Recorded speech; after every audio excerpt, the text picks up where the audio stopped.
if everyone can, if everyone can take a seat and you can come up towards the front, we're going to get started. If everyone can take a seat. And definitely throughout the panel, feel free to grab food as you would like. We have lots of food and want you to eat it all up. We don't want anything left. All right. All right. Take a seat, take a seat. All right, great. All right, welcome everyone for our rescheduled panel for Black History Month. So we are deep into March, which is Women's History Month. So, you know, we're half there. We have women and we have Black women and we have men. And so, a man or one man. And so, so thank you. So my name is Desiree Frice and I'm the Director of Programming with Build in Tulsa. I see a lot of our friends and our family in the audience, but for those of you who don't know who we are, we actually were created not even a whole year ago yet to help Black and brown founders launch technology and innovation startups right out of here of Tulsa, Oklahoma. So how we do that is we partner with 3 accelerators like Act Tulsa, which Taleya is the programming director, Lightship Capital, and recently launched Techstars. And we do other programming to support the ecosystem as we help support the needs of Black and brown founders so they can go from point A to point B and scale and grow successful and sustainable businesses. So the reason why we organize this panel is as we talk about Black entrepreneurship and how do you scale a Black-owned business, we wanted to create this panel to give you guys a dose of what their pain points and their challenges and their struggles have been, the positivity, you know, the warmth they've received in the community as they build and scale these companies. So that's the purpose of this panel, is to celebrate Black entrepreneurship, but also to celebrate amazing, amazing founders. So we have 3 founders today. We have Chantelle Lott of Bounceless. We have Timothy Butler of Freelance Soul Professionals. And we have Javen Washington of Biteway Nutrition. And the panel will be moderated by Taleya Mayberry. So before we hand it off to Taleya, I'm going to give it over to my co-host. Oh, there we go. My co-host, Tara Payne, who's a member success coordinator here at 36 Degrees North, but at Base Camp. Thank you, Desiree. Can we give Build in Tulsa a hand? I know I don't know about y'all, but it's been a long day for me. Hi. How you doing? I see your lovely mother. I love Jayvin's mom. As Desiree mentioned, I am the Member Success Coordinator for Camp 2, 36 Degrees North Camp 2.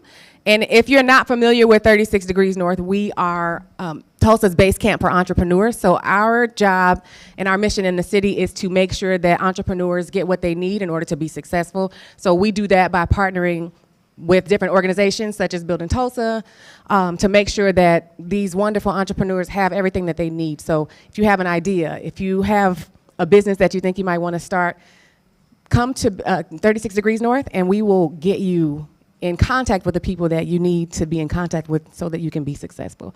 So I'm so excited to hear all of this, to hear y'all's story, and Desiree, thanks to you and Build in Tulsa for this partnership.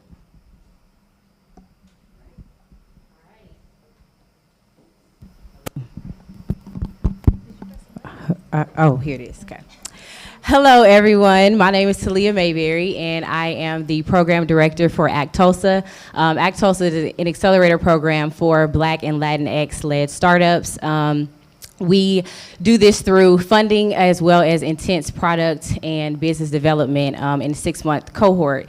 And I'm really excited about being here today and having these founders share with you. 2 of these founders on the stage today are actually recent graduates of our cohort. So they have completed and are on to doing so many amazing things. And this panel is so special to me in particular. I was born and raised right here in Tulsa. And so when you think about the history of Tulsa and everything that this city has endured, and then you look at founders like Jayvin and Tim and Chantelle and everything that they represent when it comes to entrepreneurship, they are just so special. And so they are going to dive right in and share, like Desiree said, their story and how they've kind of progressed. So I will start this off by having them introduce themselves as well as their company. So I'll start with you, Jayvin.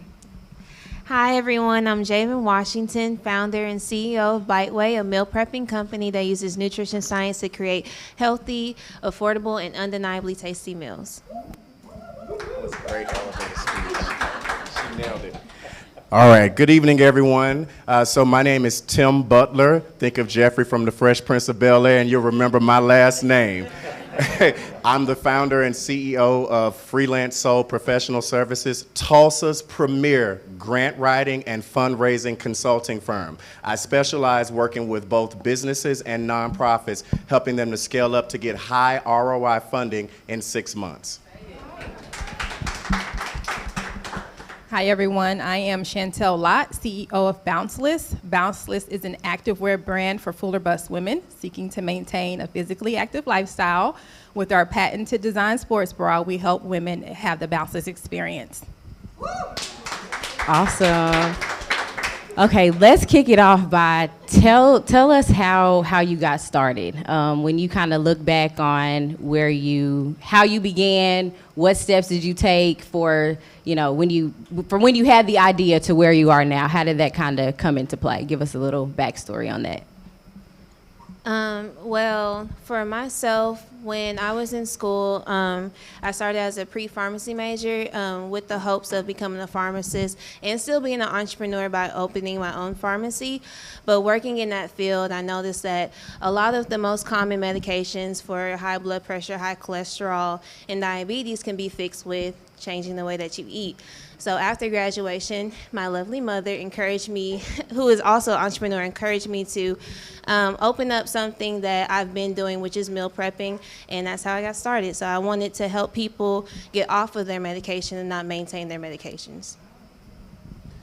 So my story's a little bit different. The bulk of my career going into business for myself was spent in nonprofit and education. I'm a former high school teacher, specialized in working with middle and high school urban students. And as you know, as an urban student teacher, that's a special dynamic. You got to have the whole armor of God on to be able to do that.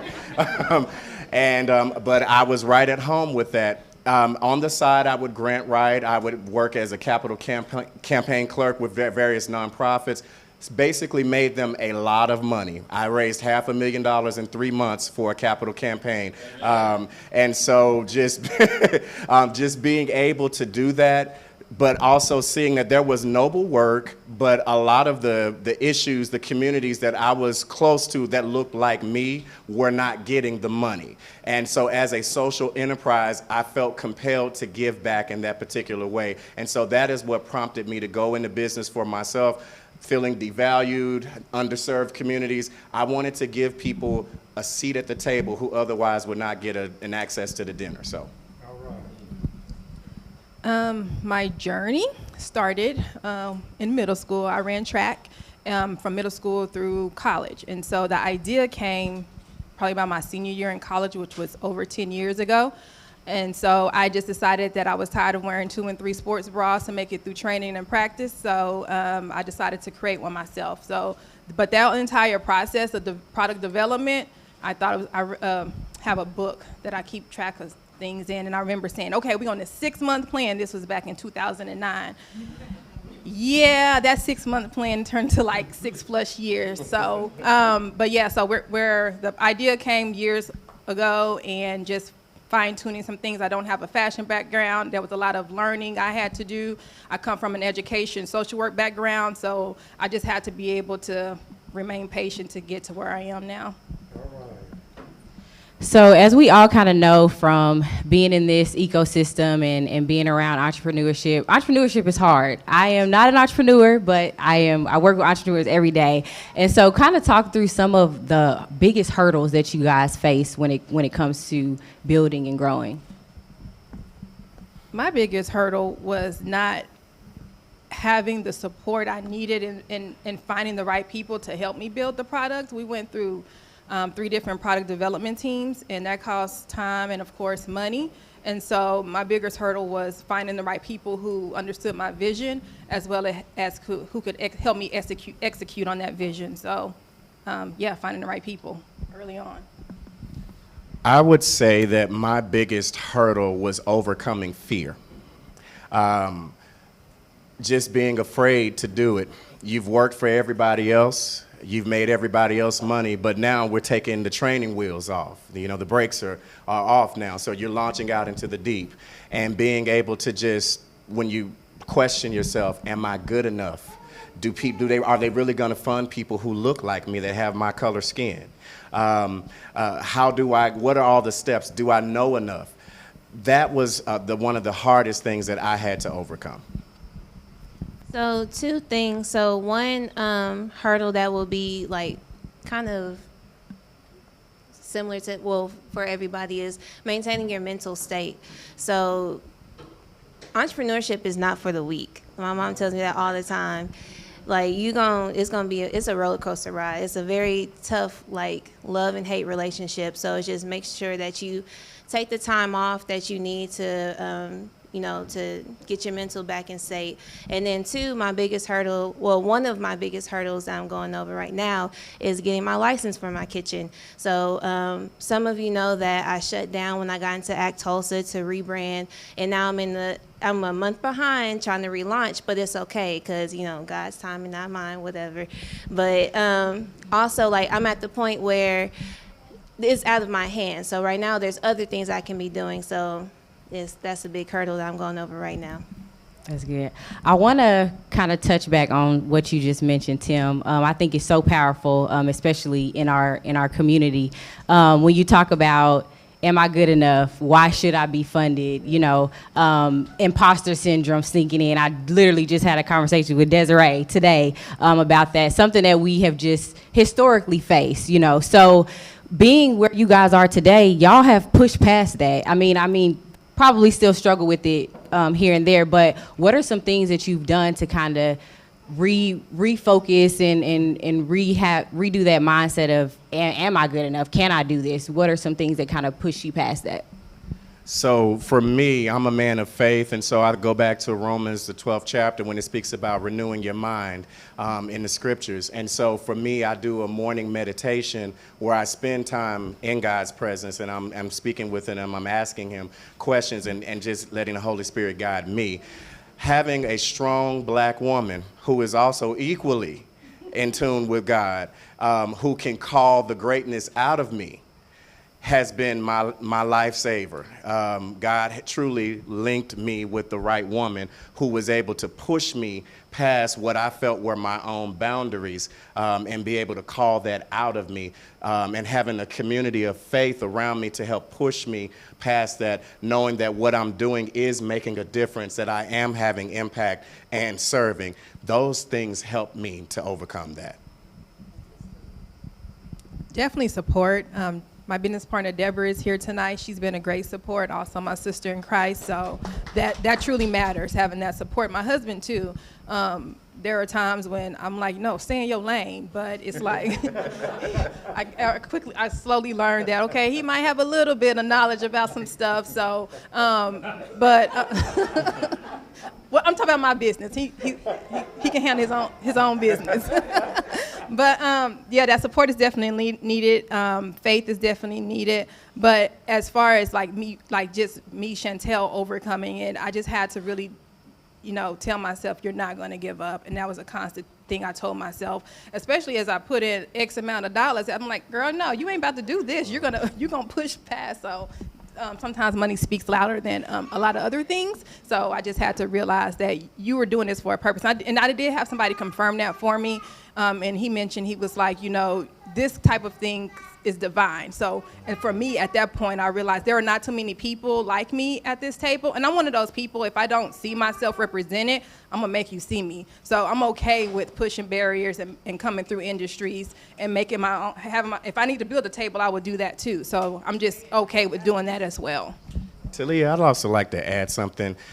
Starting where you are, that's one of the hardest things to overcome, is get started. Oftentimes you ask yourself, well, I don't have this, or do I need that? And you have to use what God put in your hands. Whatever you have right now, it's enough.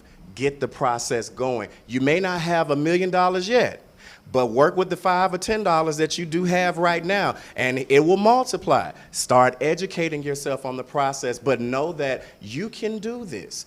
That's the hardest part, getting started. But once you do that, it's like a snowball effect. It just grows and grows and grows. But you got to just work it. For me, copy and paste what they said. um, but like I mentioned, my mother is an entrepreneur. She's going on her 18th year with the private school. So her being in, we come from from generations of entrepreneurs, so it's in our blood. And just her encouraging me, having that strong Black woman, pray for me and just, push me through the similar things that she went through. And so it's that support network. And then also just prayer. Like in my living room, I got gospel music going. There's been days where I literally had to roll up my sleeves and like square up with the devil because it takes you there. Like it's not for the weak. So literally the same thing. Hello? Okay. That's so good. And y'all are literally leading me into my next question in that support network. So when you look back and even today at your support network, what does that look like from people to organizations to programs? What type of support network do you pull from? My very first one I remember and I'm still part of is something called Startup Fashion. Again, I didn't come from that background, so I needed some type of I need a lot of support in that area. And so from that, I met a group of women who I'm still connected with, who we share ideas back and forth, and I'm able to connect with people. And that's a global network, and so I can meet with people globally. Additionally, just people, even in Tulsa, like connecting with, I work at the full-time job I was at, connecting with people in the community. I keep those people in mind too, because there are certain aspects that I see in people, and I take a mental note of that, and so I put them in my network as well. So I don't disregard or cut bridges or ties with people, even if from other professions, because I'm the type of person who likes to do puzzles. So in my life, there are different pieces that fit together, so I see that as well. And then, of course, most recent, I get plugged into wherever my weakness is, I find those networks so that I can strengthen my skill set. And so those are the type of things I look forward to connecting with. So for me, when I first started, I already had experience writing and working for other people, but working for myself, those are two different things. Those are apples and oranges. So the first thing is I just started on YouTube, and leaving comments connected me to Rodney Walker. He's one of my mentors. I knew that because I cared about issues related to historically underrepresented founders and communities, I wanted to connect with somebody who looked like me. And also the fact that he was a Black man, I didn't know how rare it is to find that in the fundraising industry. From there, I connected with Dr. Beverly Browning. She wrote Grant Writing for Dummies. It was a bestseller in the 90s. She took my grant writing. I was good before, but after taking Dr. Bev's class, it took my grant writing up to a whole nother level. So having mentors as well was really, really, really key for me. And then I want to add that I'm an entrepreneur in residence here at Build in Tulsa. Getting connected with Desiree and folks that are in our network have truly pulled even more out of me. They ask questions from a totally different perspective that others may not have asked. So just getting plugged in here at 36 Degrees North and the Build in Tulsa family, as well as the TEDC family, have been just game changers for me.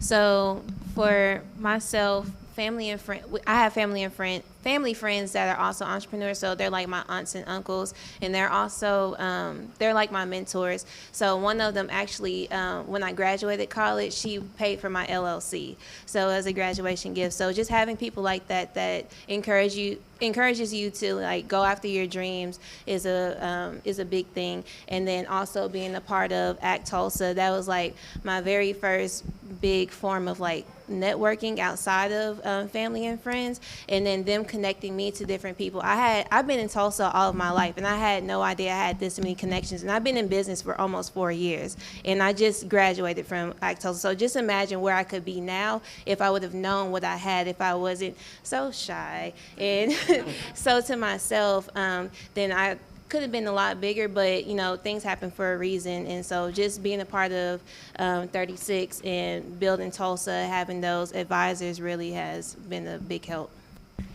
I want to dig a little bit deeper into the mentor part of it, because I think that is a huge part of what you guys are doing.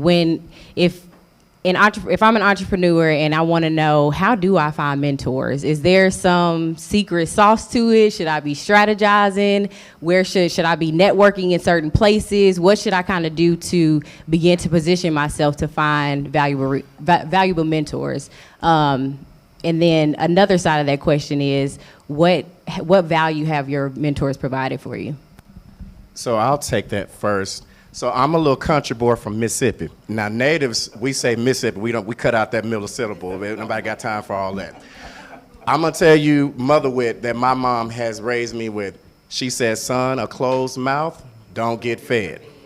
So when it comes down to seeking that community of support, the first thing is I had to open up my mouth and ask God for it first, through prayer.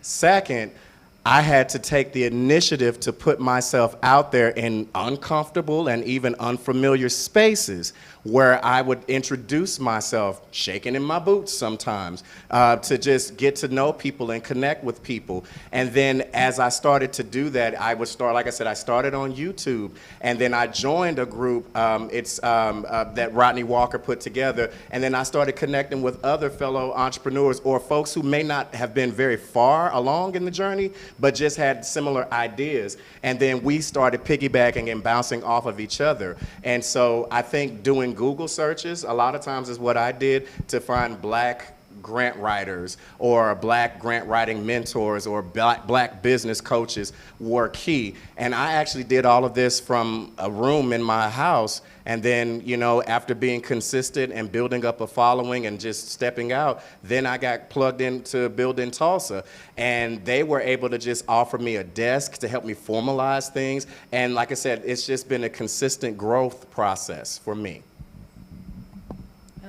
Over the years, when I think about mentors, they've been the people I've been like already having a relationship with. But when it comes to the business part of it now, my process is to kind of scout first. Like I want to build that relationship and just to see if it's going to be a good fit. So even yesterday, this was when we were in a TD class together. I have a sticky note I met with the instructor yesterday, and she went over my business plan and gave me some advice. But it seemed like she was kind of hesitant to tell me. I was like, no, tell me, I want to know. And so I put her on my sticky note because this is somebody who sees the value in what I do and who's not afraid to, tell me up front what needs to happen. So I want people who are going to challenge me, and I want people who know they want to take, help. They have my best interests at heart. So I'm like doing this pre-interview thing where I'm looking at people and trying who's gonna be on my team. Yeah, I'm big on building relationships. Just going to different events like this and networking with people. And mentors doesn't mean necessarily somebody that's older than you. It can be somebody that's younger than you too. So that's one thing. Well, mainly just building relationships. It's a friendship at the end of the day. Like they say, give and take or whatever. But if you want something from somebody or need something from somebody, you got to make sure that their well-being is good and they have the full capacity to even bring you along. Because you don't want to be involved with someone that barely has enough time for you or what you want to do or have to say. So yeah, just build a relationship. Okay, switching gears here a little bit. Y'all all are so amazing, and to see where where you guys are today, I kind of think to myself, has it like what were some hard times that y'all kind of had to go through? Like seeing the, you're not finished, but seeing where you are now.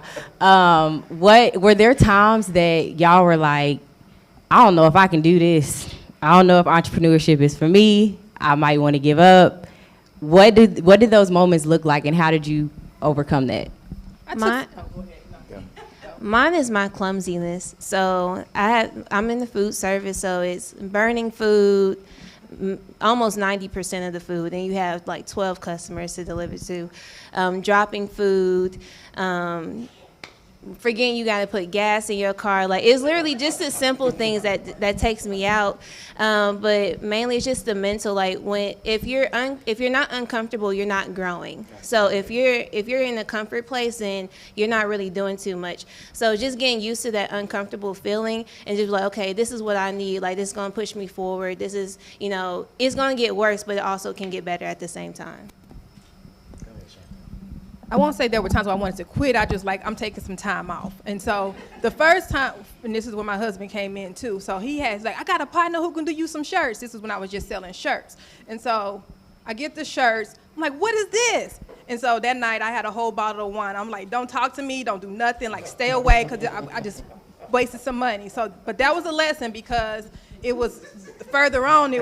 I had another situation where we get a product for a sports bra, and I'm not completely satisfied with it. But my tears and all that came from money issues when things do not go right, and that's when I'm like, I'm done. Leave me alone. Don't talk to me. And then I gather myself up and be like, nope. Remember, you just spent this money, so you better make this money back. So that's how I get up and go. For me, it was March 2020. I had started the business January 2019, edging myself in. COVID hits. I'm bootstrapping and I'm working my business part-time on the side. We're dealing with financial issues already, so I'm literally taking the bus so that my wife could take the car to work. And the downtime between catching the buses, I'm sitting in the Wi-Fi at McDonald's teaching myself more about grants, 5-10 minutes here, the whole nine. COVID hits. I literally am preparing on a Sunday afternoon to get my team together, because I was a field manager, had a good job. My boss tells me via text message, the company is shutting down. And because someone contracted COVID as a result, they shut down their national operation. I lost half of my household income overnight. I have 2 kids, 2 dogs. I have no job. My savings are strapped. And I'm like, God, what in the world am I going to do? My back is against the wall, literally. I'm not telling y'all, when I tell you to use what you have in your own hands, I'm not telling you something I don't know, and I'm not telling you something I haven't walked through. I started door dashing, Uber Eats, Postmates. Literally, my wife would, as she was a mental health therapist, so she was classified as essential. And I had an infant, and what we did was, she would come home from work. She would go to work in the morning, get off at 5. She would come home. I would have my baby all day. Men do take care of their babies when they have to. And for half an hour, we would have time to just catch up with each other. And then from 5:30, 6 p.m. until almost 5 a.m. the next morning, I was out dashing while still trying to build my business. And I just got pushed against the wall where it was like, either you're going to lay down and die, or you're going to come out swinging and give it your best shot. And I worked my business like a madman to get as many connections and launch myself out there. And it took about 3 to 4 months to really get some really solid traction going. But I kept going. I didn't stop. And that was the beginning of opening doors for new opportunities. I was able to, like one of my first client paid me $100 for a 1-hour consultation and fundraising. Now, I'm at multiple thousands of dollars with clients, 30,000 here, 50,000 there, and so forth, as far as long-term contracts. But I had to go through those baby steps and continue to press in daily. So when you speak, Jayvin, about having your mental, and that is so important, because something like that will make a person snap. But I had to push through all of that, and the payoff has been great. But sometimes your tests come, whereas it's like you don't get a testimony without a test, and you got to be able to overcome that part. So don't hold on, don't give up. Just keep moving. Can I add something? So just a side note, that's one of the things I love about entrepreneurship is there's beauty in the struggle. So to hear that you had to do DoorDash. At my mom's school, I was the janitor. I got fired, but I did after school. I helped clean up the school. I did after school care for her. I did everything that I could do to save up to start my business, even though somebody did buy my LLC. But there's beauty in the struggle, hustling on the side, but you have to get out that hustle too. And you got to be a full-blown CEO and founder. You got to do what you have to do to make that step. So it's beauty in the struggle. That's what I love about it. Beauty in the struggle. I love that. Y'all are so inspiring. This is such good stuff. As y'all kind of talked about the struggle and the hardships, when you talk about entrepreneurship and how hard it is, what makes you all, like, why do you choose this over anything else? Because with entrepreneurship comes risk, there comes, like y'all have just discussed. So what makes you say, I'm still gonna stick to this, I'm doing this, I'm not about to go do something else? What makes you stay with it? For me, I am creating legacy, and I stick to that. I just want to see I want my kids and I love the youth so much. Like, I want to just save everybody, but I want them to see that they can be anything they want to be. I don't want them to have to I don't want their dreams to be dictated on their current circumstances or their current environment. So I do it because I'm looking at the future generations, and I just want them to have something to aspire to. And that just comes from my love of just being able to educate people. And for me to stick with it just, I don't know, I just feel empowered. I feel like this is my purpose to do something. And it's not just for me, because I do believe in community. So I know it's bigger than me, and I want to be, this is just probably the funnel that I need to do it in. But I'm a heavy advocate on making sure that if the resource is not there, we need to gather them and build it ourselves. I would say I got sick and tired of being sick and tired. So I think about jobs that I've had here in Tulsa and many before that in other states that I've lived in. I recall one time a manager blocked a promotion that I was entitled to in our corporation because I was so good at making him money in my current position. He worked politics to keep me working underneath him because he wanted the benefits. I brought in several thousands of dollars in upsells every month at the counter. I was his golden goose. But see, it took me a while to figure out I had to see the value in myself. So I got tired of it. I got tired of being shifted around, getting the short end of the stick. One of the other incidents that happened was I had written a grant and gotten another nonprofit. There was a check I had to process for $500,000. Okay, so when this is sitting in my hands, and I'm looking at this, and I'm like, I don't get paid nearly this amount of money, number one. I did the work to bring in this money, and I'm not gonna hardly see any of it. And this is enough to pay for all of my college loans, and then have some left over, a lot. And I'm busting my butt trying to make this work, and I just got tired of it. Beyond that, the other thing is being a first-generation college student, coming from the hood where they said you ain't never gonna make it, you ain't never gonna be anything, and having parents come out of the Jim Crow era in the South, just having access to better opportunities for people who look like me. I didn't want to be a vice lord or a black gangster disciple like a lot of other people in my neighborhood. I wanted to be something greater, and I wanted to leave a legacy so that not only could I change my own trajectory through my faith and my thought process, but then also leaving a lasting legacy for my own children so that they can just stand on my shoulders as I've stood on my ancestors' shoulders to go forward for a brighter future.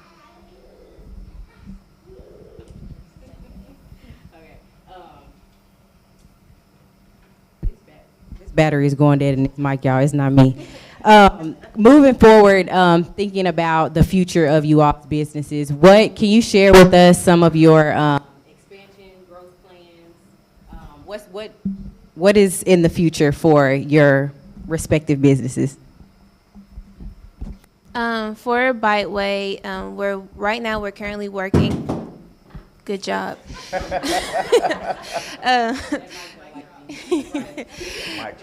So for expansion right now, we're working on finding restaurants and working with them when they're not operating. So if you notice, like a lot of restaurants have started closing like midweek, and they open up like Thursday to throughout the weekend, like 5 to closing. So using their hours that they're not operating and having them cook our meals. But instead, my vision was to was to have a storefront or a brick and mortar.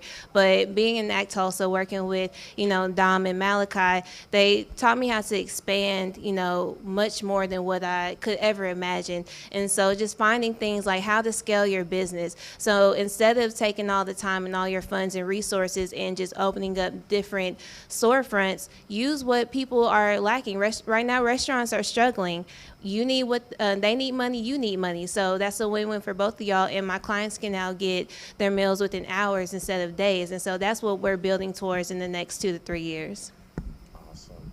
For me, Desiree is just awesome. She really is. I really appreciate you and Ashley and the entire team. So Desiree and I have our essentially bi-weekly meetings, and she checks in with me, making sure I'm on pace and that sort of thing. Because of those conversations, I'm now undergoing a rebranding for the company. Freelance Soul Professional Services captures where I was. I was a freelancer. I'm trying to make this work and trying to put this thing together, but that doesn't speak to where I'm going. So a name change is imminent. We have a survey right now as far as scaling, figuring out, okay, what I thought in my head, everybody wanted grant writing. And what I'm finding, actually, Taleya, is that there's a higher demand locally, and even, I would even say nationally, for underrepresented communities to learn how to find grants, or can you find this for us? Because before we get to writing them, I don't even know where to go get them. So I'm learning that there's a much more rich educational component to what I'm doing versus me just taking on one client here, writing their grants with my team, and that's it. So now I'm starting to scale more into an educational platform while still having my grant writing clients. Yeah, that name change is a big game changer. We went through that in ACT Tulsa. Some things that Bounceless will be moving towards is getting into some bra boutiques. We're talking to one here locally, and we want to expand regionally. But also just thinking about future products as well in the next three years. We definitely want to have more products to offer for our customers. And so it's not just going to be sports bras. There are other things that we are challenged with, so we just want to be able to meet their needs, and we want to be the brand to lead the way for that. When you begin to look at the landscape of entrepreneurship in Tulsa, where do you feel like it's headed? You guys kind of touched on individually where you guys are headed. When you think about Black business owners in Tulsa and the future of that, where do you think it's headed, and what would you guys what would you want it to look like? So 10, 20 years down the line, what would that look like for you all? Even 10, 20, well, I've been here for almost 20 years. When I first got here, y'all, like, oh my goodness, I was like, okay, I'm gonna be here, get my degree, and I'm bouncing. Ooh, hey. How that rolled off. But no, still here 20 years later, and even just downtown is just so different than what it was so many years ago. And to see this room, see the ecosystem to be what it is right now, I would never have imagined that. So 10, 20 years later from here, I just wanted to see this exploded. Like, this is Black Wall Street, Greenwood all over again, because I was 18 when I first learned about that. And that's really like part of my drive too, is because I was like, what? And there are Black towns in Oklahoma that it's like we were thriving. And so I just want to get back to that. I'm gonna add to what she said, because I see that myself, but on a social level, Black entrepreneurs recognizing there's enough table for all of us, or enough room for all of us at the table. I'm tired of seeing Black entrepreneurs not collaborate, not work together, not give information, something to add value to another brother or sister, because you're afraid that if I let you in, you're gonna take my cut. Listen, there's enough money at the table for everybody to eat. So I want to see Tulsans, especially North Tulsa, change in that way. That is what I want to see in addition to those things. And that starts with us, not an outside group. You have to change your thinking. And you have to learn that Black Wall Street wasn't Black Wall Street without people working together.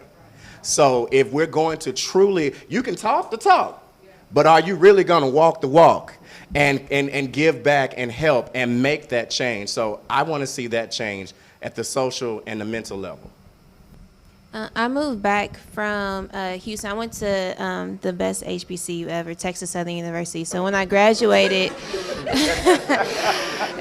yeah, it's a lot of, COVID's still happening. So keep them Y'all coughs to need masks yourself. over there? Y'all all right?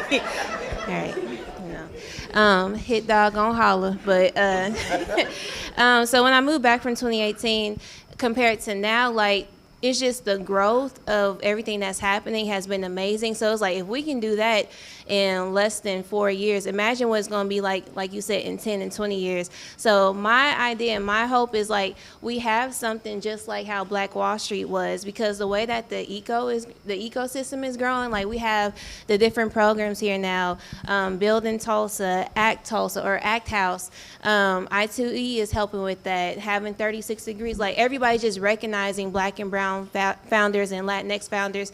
Like, that's just, I don't know, I'm just excited. Like, I don't even have any words. It's about to be lit. I want to add something to that too. I was mentioning it to somebody because they were asking about Tulsa. We connected on LinkedIn. I was like, Tulsa's, and I'm like, yeah, this is a place to be if you want to be a Black founder. So I love how this ecosystem is, because, after we finished Act Tulsa, Building Tulsa took us on. And so there is, again, going back to what Tim said, they're building that table. They are, circulating the resources. And so there should be no reason, and this goes back to that, just starting, there should be no reason why anyone who has an idea is not going out there and starting, because the resources are here. So start.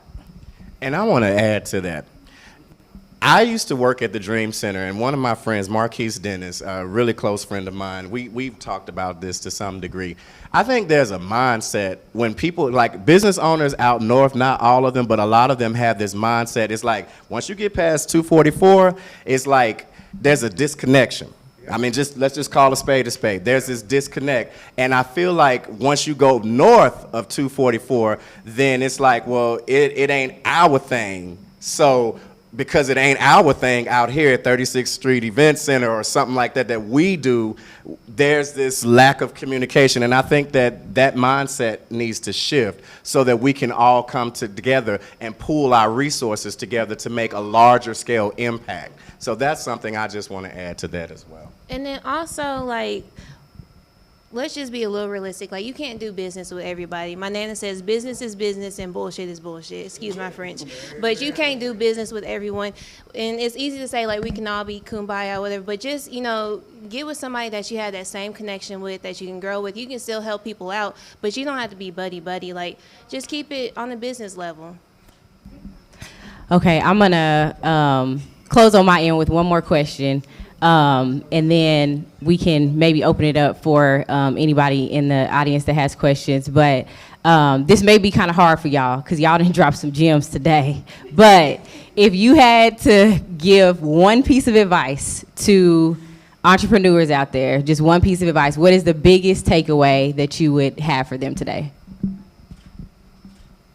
Go out and ask for no's.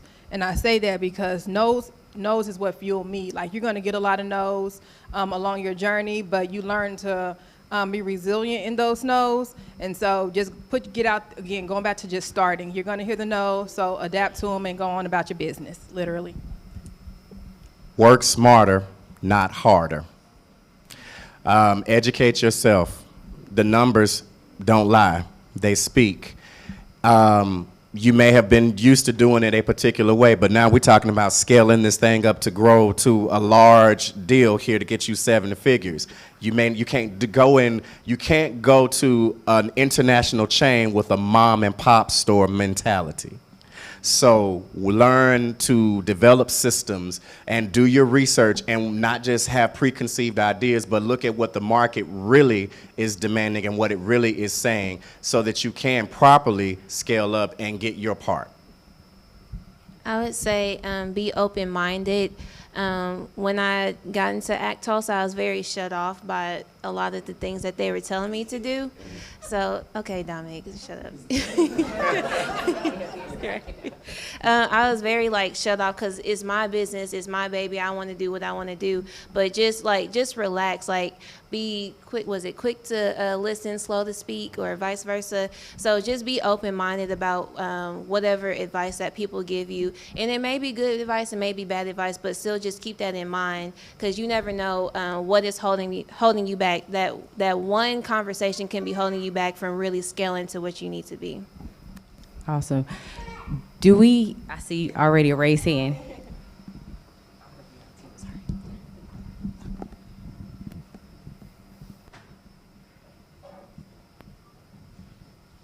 Hey y'all, you did a great job dropping many gems, I'd agree. We want to see you continue and do well. There are people in this audience who want to have you and support you. Tell us, if you wouldn't mind, what's the one constraint you have in your business that if there's a magic wand in this audience can help you with that constraint? What's the one thing that you would need help with to get to that next step that each of you described? If you know somebody that work at the health department, let them know that Biteway's kitchen plans have been solidified. We just waiting on the big lady to say yes. Just call them up, help me blow them up and say, hey, just go ahead and say yes so we can get this thing on the popping. I think for me, it's connecting. I would say funding, but we're working on that part right now. Because you need to know what to do with the money, not just get the money. You really have to know how to spend it to get results. I think for me is connecting with the right people who really want to get in this field and work together with me on the ground level. I think, because I'm looking to hire people in the very near future. I actually want to start an apprenticeship program because grant writing is a very lucrative industry. God, it's more millions, billions of dollars. And I would love to take a single mother with kids and pay for her babysitting and things like that to help train them on grants and things like that so that they can actually work for me and I'm able to free myself up to be able to go after even larger contract opportunities that I've been presented with. So I need a team, the right team. We just need more consistency in ourselves. So if you know, we got less than that. That's what we started with. But if you know of a woman who needs a great sports bra, tell them to go to Bounceless.com. Oh, and join our wait list. We grew from 38 wait listers to 600. So go to bite-way.com and join our wait list. Thank you guys very much. I'm really impressed, and I thank God I came tonight. You guys all spoke about it, but you went into in depth, Tim, about fear and not being good enough, and that mindset coming from North Tulsa, because I come from North Tulsa, and that mindset that I'm not good enough to do this, and so I'm scared. Can you elaborate on that, please? So that I can make sure that I'm answering your question, do you want me to elaborate specifically on how I personally overcame it, or give more details, or elaborate on how I would recommend or advise another person to overcome it? I want to hear it from all three of you guys, both, please. Start simple, write the vision, and make it plain upon tablets. Make it plain so that he that readeth it can run. I paraphrase that at the tail end, but you get the point. Writing it down, and I believe that we're made in God's image, and he's a speaking spirit, and therefore we have the ability to speak. Our words are powerful. So speak those things that be not as though they were. Until you get there, it's in your mouth. Now connect that with your mind. I am good enough. I am an overcomer. I am an achiever.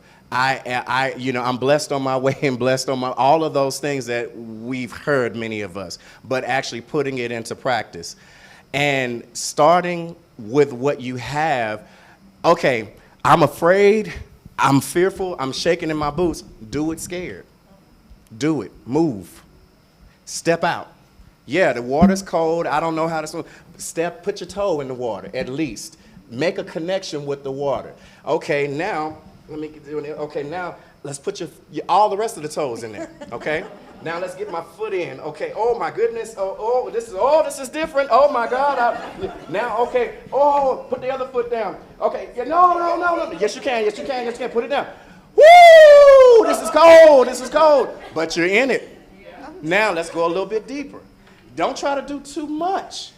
Just take it where you are. And that's what I had to do. And I would encourage you, it works. It may sound crazy, but you got to be foolish enough to believe it. Sometimes people are going to tell you, that ain't going to happen. Nobody's going to believe in that. You can't do that. Yes, you can. When they show people, look, what did Maya Angelou say? When people show you who they are, believe them. So when somebody tells you that you can't do it, that's not somebody you want to confide your dream into. They're dream killers. So you got to think, okay, where can I find good soil, good support systems that are going to help nourish what I have and just continue to move forward? That is what I did. And the word works. It does. That's it. And then I just kept going. And so after you're doing it for a while, what used to constrain you and would be like your major problem, that becomes small after you move past it. And then you grow into larger things and your challenge is going to be totally different. But the fact that you have the ability to move beyond that and stand strong, you're made for this. So I'll be very transparent. So I'm not scared, but I'm nervous right now. So this is I shut down when I got into Act Tulsa, which was June, July, and I have not been open since. I am reopening, but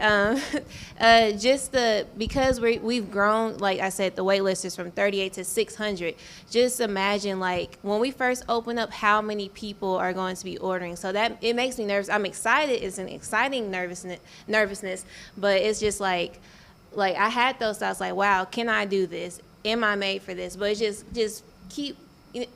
Imposter syndrome is real. So I made a TikTok and I was just putting it together, just making content, whatever. And it was from when my kitchen it literally looked like it spat out in 1950s. And now it's just all updated. And so I was getting a lot of feedback. And then I really sat down and watched what I did, and just watching the growth of everything that I did the past 3 to 4 months. I didn't do the kitchen myself. It was a contractor. But just everything I've been planning, just growing my wait listers, just talking to people, networking from where I was when I first started, when I first moved back to Tulsa, and I just had my little canvas thing and I had a circle that said Biteway on it, a little ugly logo. Just seeing where I came from is motivation enough for myself. And then everything else is, a plus, but just believing in yourself that you can do it, because it's you against you at the end of the day. If you think that you can't do it, then you can't do it. It doesn't matter what anybody else says. And it's easier said than done, but I'm doing it, so. And it's going to be exactly what those two said, but taking that Maya Angelou quote that Tim mentioned, when you believe in yourself. And so what I do when I'm faced with a challenge is I go back to this moment. I was a freshman in high school. I was on the varsity track team, and I said, I'm going to run it under 25 today. And it was early in the season. And so I had my mind made up, and so I ran 24.99. So I go back to my 24.99 mindset. And so I would encourage anyone, find that particular moment in your life where you showed up and showed out, and just go from there.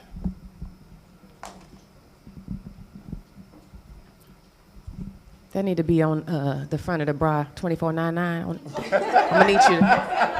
Not the cost. You know what I'm saying? Whatever's gonna. Yeah, no. So my question was, like a lot of you have alluded to, whenever you're an entrepreneur, a lot of this that you're battling is in your head. How do you take care of your mental health as an entrepreneur? Personally, what do you do?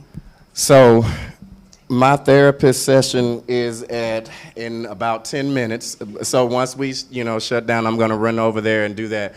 But I have a mental health therapist, really, really, really good. I take that time in the morning to pray and meditate. I have woosah periods. Y'all may not think I love to sing. grew up around in the gospel music household, and I love it. I love it. So that is my happy place. So I'll sing and, just get off in a corner by myself and do that. But doing things that feed my mind, that make me happy and that put me in a happy space. Happy hour. I'm just kidding.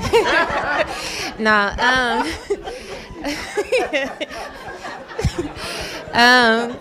No, but seriously, for me, I love watching movies, so I'll probably take myself on the movie day. I do something that I really enjoy doing. My love language is quality time, so I might spend time with my friends or spend time with myself. So I make it where whatever I'm doing is not evolved around work. Like, I'm not, let me check my phone. Like, if somebody calls me and it's outside my hours of operation, I'm sorry, I'll talk to you later. So, or you can come to happy hour.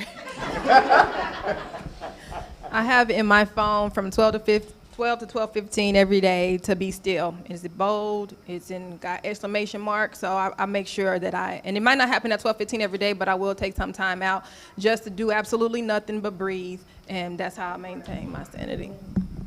We have time for one more question. We have time for one more question.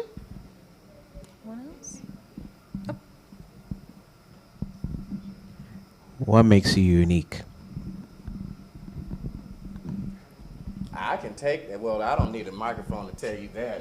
Okay, so do you mean, so that I can correctly answer, do you mean personally or our businesses? All right. I just shared this with Max. Shout out to, 1 minute. Yeah, so I'll make it short, sweet, and to the point. Okay, so let's start with the business.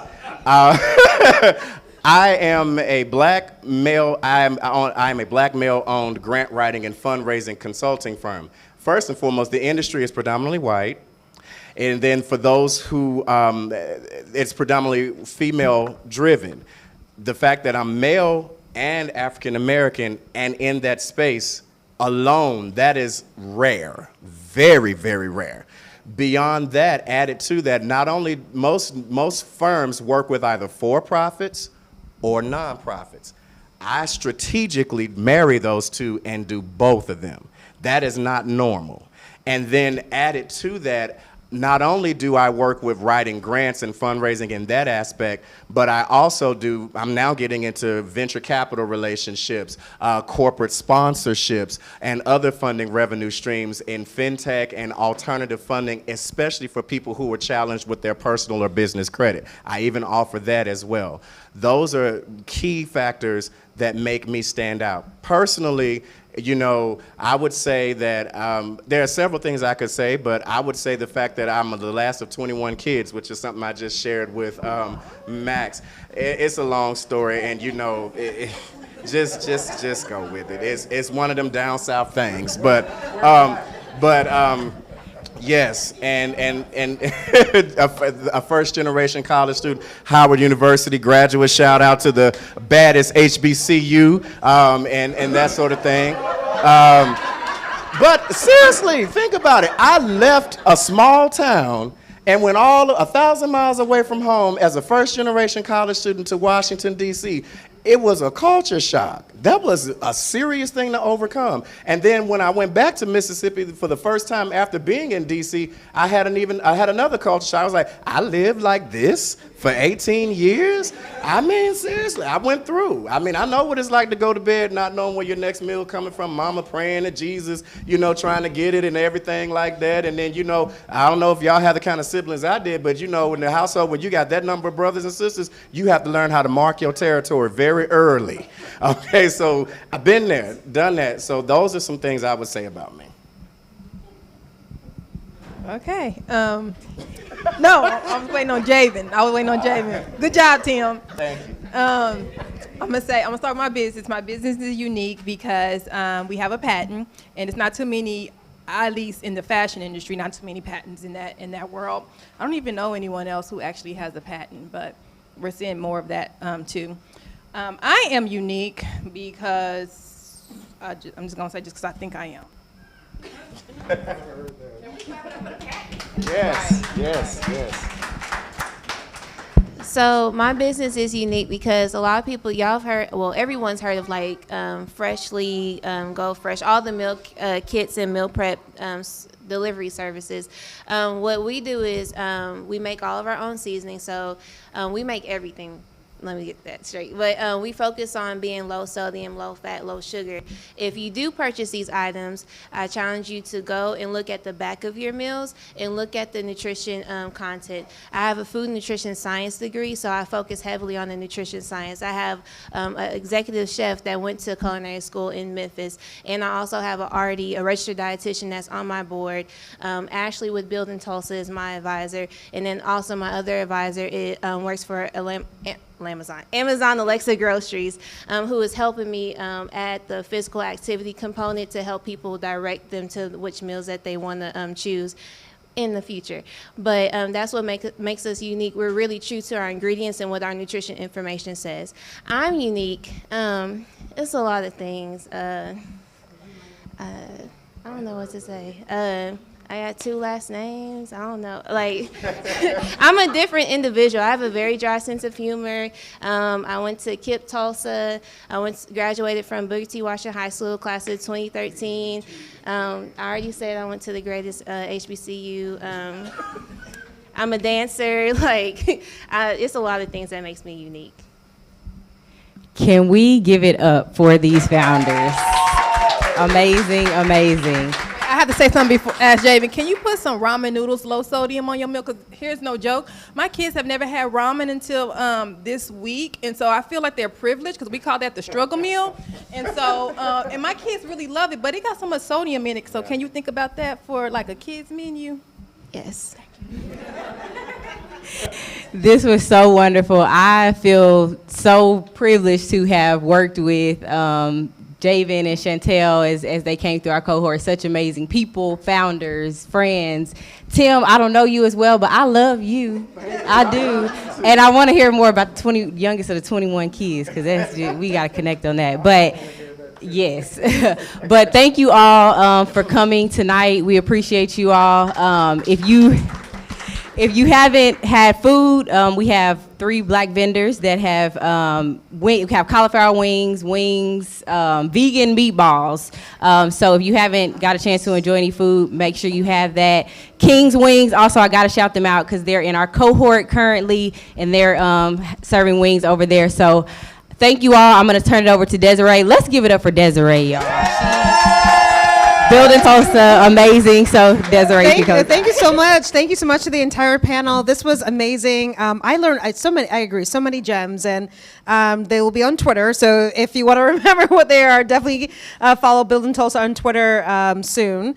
And I also wanted to point out. For your program, because we have all 3 of you here. We have Taleya, we have Dom, and we have Malachi. If Dom and Malachi can stand up, or Malachi's already standing, he's in the back. Dom, he's our managing director, and Malachi, director of investments. And so if you're interested in ACT, please see either one of them. If not today, there have so many events and opportunities. And applications open in June. So get on our website. Join. We'll send you emails, but next cohort will start. Start taking applications in June. And if you want more information on Building Tulsa, just go to buildingtulsa.com, sign up for a newsletter, and someone will reach out to you. And I want to also turn it over to Tara to give us some more closing announcements. She's great too, y'all. Yes. Oh, me? Yeah. Thank you. I want to give it up for Taleya. Y'all, let's clap it up for Taleya. Hey, you know I was going to put you out there. Dom, she did great, huh? Yes. He didn't even ask me to do that. You did great. She killed it. That's what I'm saying. We couldn't let this moment slip by, Taleya. You did that. So I want to just thank Desiree and Building Tulsa, and all, as Taleya mentioned, all of our vendors who are Black-owned businesses. King's Wings, we have Max Wings, we also have Slaps. And if you are a Black business owner, would you stand, please? Khadijah, I see you. Yes, let's clap it up. Don, why you sitting? Why you sitting, Montana? What's going on? Let's try this again. I'm gonna call y'all out. If you're a Black business owner, stand on your feet. Come on now. Yes. So I want you to look around. We talked about Black Wall Street. We talked about the spirit of community. If there's something that you need, 9 times out of 10, whatever it is, it might be in this room. Yes. So look around and talk to one another, because this is what this is all about. All right. If you want to know more about 36 Degrees North, 36n.co. If you want to know about me, no, I'm just kidding. Here. Oh, Desiree said eat the food. We're not taking no food home. All of it. Eat it, eat it, eat it. Great job, everybody. Guys, connect with me on LinkedIn. Just do a search for Tim Butler, ButlerMacnP, and you'll find me. I'd love to connect with each of you. Book Taleya for your next gig so she can be a moderator. Good night, everybody. Thank you.